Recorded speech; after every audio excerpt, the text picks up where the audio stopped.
Hi Vinyl community, Mike here, and today's video was going to be me showing some of the new releases from 2023 that I'd purchased. But then I saw a video from Ben Rankins down in Melbourne in Australia, and he's got an interesting little thread going at the moment. And I thought I'd like to do that as well. So rather than do two videos, I thought what I'd do is try and combine the two. So I'm going to show some of my new releases from 2023, along with some other records, and then answer the questions in Ben's video, Ben's thread. So the thread was called something like I have the best record collection on YouTube. And Ben said it was something that he saw Norman Maslow do. And he thought, well, this could lend itself to being a thread. And so that's what he's done. So he's posed a number of questions, and it's a chance for you to sort of turn the spotlight on yourself and tell the world what sort of record collector you are. So let's get on with it. So first off, he asks a question: is diversity important in your collection? Well, it is important, and I like to buy all sorts of stuff, and you know, I buy a lot of new music, a lot of bands that I've never bought before, and you know, I just like the idea of having new stuff, discovering new music. So these are some of the ones I bought this year. So band from USA, Black Market Brass, and they're a sort of soul-y, funky sort of Afrobeat band. But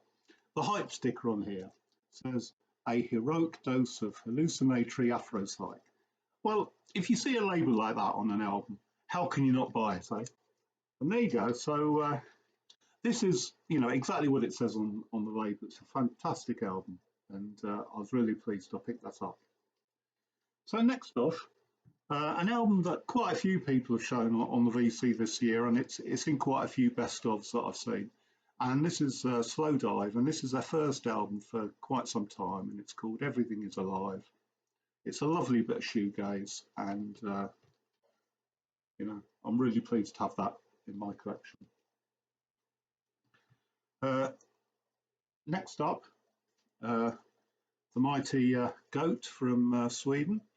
And this is a dose of psychedelia, and this is their Levitation Sessions album. Really, really great bit of psych. And you know, if you haven't listened to any of the Levitation Sessions albums, there's lots of them out there. Just about any psych band that you can think of that are still sort of still recording have played Levitation Sessions, and they're all fantastic. They're always well recorded, and yeah, I would recommend them to anyone. So that's a bit of psychedelia, and that's Goat.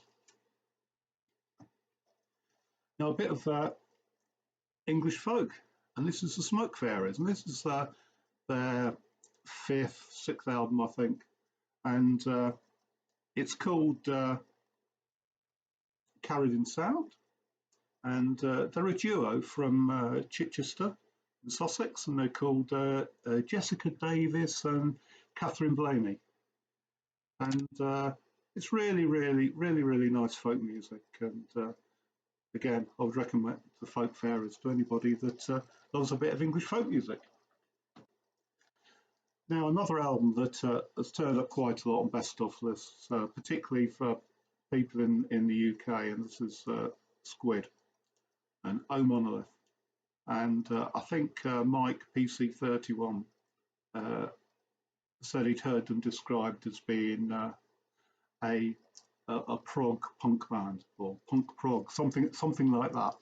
And although it sounds a bit weird, I think that's exactly what they are. They're fantastic. Their debut album, Bright Green Fields, was a really good album. But this one, their second, one is even better. So again, I'd recommend that. Lovely band. Right, now a band that was recommended by Ben Rankins. These guys are from Melbourne, in Australia, and they're Civic. And this is taken by False, and this is absolutely brilliant garage punk. And they've had another album out this year as well. And what it was their debut EP called New Vietnam on one side, and then their singles on the B side. And I bought that as well, and that's sort of fantastic. So, as I say, Ben from Melbourne recommended this Melbourne band. And another person, Jen Clower, she's from Adelaide in Australia, and again, Ben recommended her. She's a singer-songwriter. She has Maori heritage on her grandmother's side, and the album is called "I Am the River Is Me," and she explores those Maori roots and Maori culture. And this is an absolutely lovely album. I love singer-songwriters, and Jen Clower is one who, quite frankly, I hadn't heard of her until very recently, but I've now got a couple of her albums, including this one, and they're both fantastic. They're on the Milk Record label from Australia. What's next? Ah, yes, Ukrainian hardcore punk. This is an all-girl band called Death Pill. This is their debut album, self-titled Death Pill, and I'll admit it's not for everybody, but if you like a bit of hardcore punk, then this is really, really good. They sing partly in English, partly in Ukrainian, and I think they released a second version of this album quite recently, where I think all of the tracks are actually in English. But I haven't got that, but this one is brilliant. And also, I like a bit of contemporary electronic music. And this is a Yorkshire band, Craven Faults, and this is their 2023 album Standards. And it's a lovely sort of musical evocation of the Yorkshire landscape, and it comes with a lovely booklet that's got some lovely black and white photographs in of various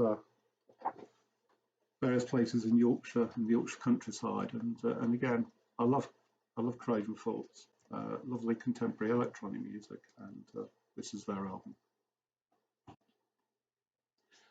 Right, next off, Machine Like Me by a post-punk electronic band called Nuha Ruby Ra. This isn't an album, it's an EP that's got 6 tracks on it, and came out this year. They haven't released an album yet, and yeah, it's really, really, really good stuff. They're from the UK. The first track on this, My Voice, is really good, and Rise as well. But all the tracks are really good. So I recommend you have a listen to Nuha Ruby Ra, a great new band that I think we'll be hearing a bit more of. And finally, from this little section, Durdur Band International. And these guys were from Mogadishu in Somalia. They moved to Ethiopia, and they were part of the Ethiopian disco scene. And they currently reside in Berlin. And this is sort of African soul funk disco music, and it's really lovely. So there you go, Durdur Band International, and this is called the Berlin Sessions. So there you go. Right, the next question. Are you a completist? Well, I'm not really, but I am for one or two artists. And PJ Harvey is one of them. And this is a 2023 release. And it's called I Inside the Old Year Dying. And it got a bit of a mixed reception. People in the vinyl community who love PJ Harvey like I do were a bit disappointed and I think it's because we had to wait so long for a new album. And when it came along, it wasn't her best album. But I've listened to this now, you know, numerous times. She did a tiny desk session, and there's a YouTube video of that featuring tracks from this album, and that was really good. And I'm really warming to this now. I mean, I don't think it'll ever be my favourite PJ album, but it is really, really sort of a lot better than I imagined it was when I first bought it. Anyway, I wasn't quite complete on PJ Harvey, and I think when I showed this album, I mentioned that. Then a few days later, I get an Amazon delivery unexpectedly, and it's a copy of White Chalk, the album that was missing from my collection of PJ Harvey vinyl. And this was sent to me by my good friend Mike PC31 down there on the south coast in the Portsmouth area, and I really appreciate that, Mike. This was really unexpected and a really kind thing to do. So I love that. So I'm now complete on PJ Harvey's studio albums. Now another band that I like to be complete on, and they released this album this year. Sleaford Mods, Andrew Fern and Jason Williamson. It's called UK Grim, and it's post punk. You get a lot of social commentary from Sleaford Mods, and they're a great live band. Although sort of Andrew stands at the back of the stage drinking beer and sorting out the programming for the music, while Jason does all the hard work, I think, with the lyrics front stage. So they're really, really brilliant band. So I'm complete on them. This is one of their early albums. This is Austerity Dogs, and I think that kind of sums them up really. They did a single over Christmas, and it was a cover of Pet Shop Boys, West End Girls, and all the proceeds went to the homeless charity Shelter in the UK. So I thought that was really nice, and I bought that last week.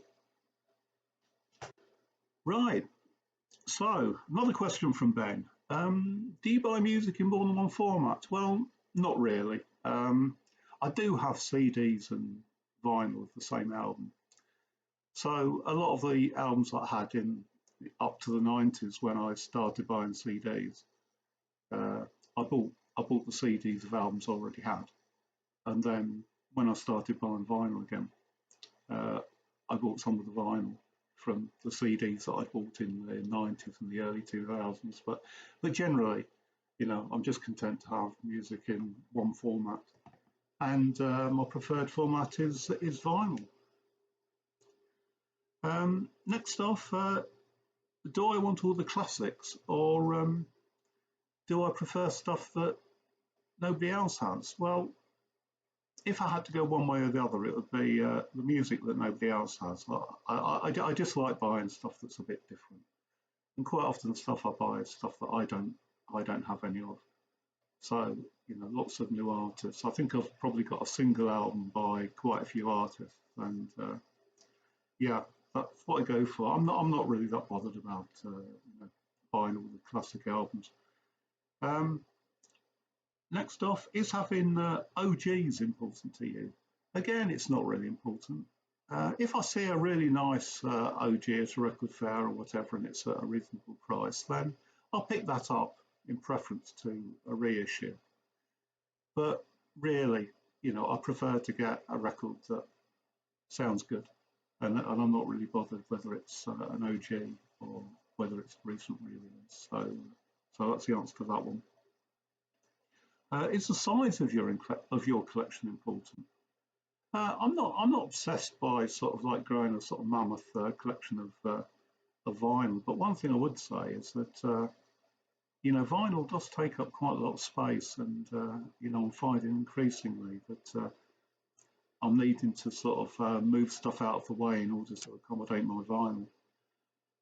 So yeah, so size of my collection, I'm not really sort of bothered. I mean, I'd rather have a lot of sort of like really nice music than sort of absolutely everything under the sun. So yeah. Uh, do you have a well curated collection, or is it a mixed bag of weirdness? Well, a mixed bag of weirdness probably is nearer to the point. And I'll just show you some of the stuff that I have. I mean, Sun Ra, very weird sort of jazz, you know, very eccentric jazz. Sun Ra's Space is a Place. It's a bizarre album, and there's actually a film that accompanies this, and you can see it on YouTube. And it's like a sort of science fiction gangster movie, and it's incomprehensible. But you know, this album, really good bit of weird jazz. Sun Ra's Space is a Place. And this one, Japanese Girl. This is a debut album by Japanese singer called Akiko Yano from 1976. This is a reissue with nice sort of obi strip and everything. And I just came across this, I think accidentally, and I thought, oh yeah, this sounds a bit different. So I went out and bought the album. Oh yes, Les Baxter. There you go. Space Escapade and Music Out of the Moon. So that's two of his albums sort of packaged together. And Les did a lot of film soundtracks, particularly in the 60s and 70s, and it's very much sort of easy listening, sort of lounge music, and it's really good fun. It's kind of feel good music, and again, I really like Les Baxter. Now, a guy that used to appear on John Peel quite often, Ivor Cutler, and this is his masterpiece, Life in a Scotch Sitting Room, Volume 2. And there's Ivor at the back. Ivor Cutler was from Scotland, and he's a poet, and he used to play a harmonium, and he would sit down and he'd play the harmonium, very sort of basic tunes, and recite his poetry over the top. And he was really funny guy. I think he was probably in his 60s before he really found any fame. But there you go. So Ivor Cutler, I'd recommend it to anybody. And this is Cozy Fanny Tutti. And this is a soundtrack for the film Delia, about Delia Derbyshire, who worked for the the phonographic workshop from the BBC, and was responsible for the Doctor Who tune, but didn't get credit for it for many years. And Cozy Fanny Tutti was a member of Throbbing Gristle, and she's a multi-instrumentalist, and this is her sort of soundtrack album of the film Delia, about Delia Derbyshire. Right. Do I care what others think about my record collection, about my collecting habits, or about my obsessions? Well, I don't care very much, no. But you know, I do like my videos to be watched, obviously, and I try and show things that I think people find interesting. And I just give an idea of what I'm collecting at the moment, and these are sort of recent record fair finds. So if you've seen my other videos, you know that I love buying Hill Session EPs, and this is the Mighty Wow one, the latest one that I picked up. I'm also looking for sort of punk and post-punk singles and albums, and this is Hyena, Susan the Banshees. Back in the late 70s, early 80s, I was at university for much of the time, didn't have a lot of money, and so I couldn't buy all the records that I really wanted to. So I'm sort of catching up now. And some of the records that I did buy at the time, went missing in the mists of time, and so it's nice to be able to go to a record fair and pick up something that I had in the past or would like to have had in the past. But also buy other stuff. I bought this Nancy Griffith. Last of the True Believers. I've got quite a few Nancy Griffith albums. She sadly died a couple of years ago, and she's a country singer, and I really love her voice, and I'll always pick up stuff. If I see Nancy Griffith, I'll pick it up. And finally, as I say, I'm influenced by other people's musical tastes and what they show. This is the L Service, and the album's called A Garland of Song, and I saw Rob Ison show this. And this is sort of experimental sort of folk music, and I think it's from 2006 or something. And I saw it at a record fair fairly recently after Rob had shown it, and I thought, yes, I'll give that a go. And I brought it home and had a listen to it, and yeah, Rob, it's absolutely great. I love this album. So anyway, that's my record collection. That's what I collect. So I hope you found that interesting. And next off will, of course, will be the vinyl tag. So I'm looking forward to that. So until then, I'll see you. Bye bye.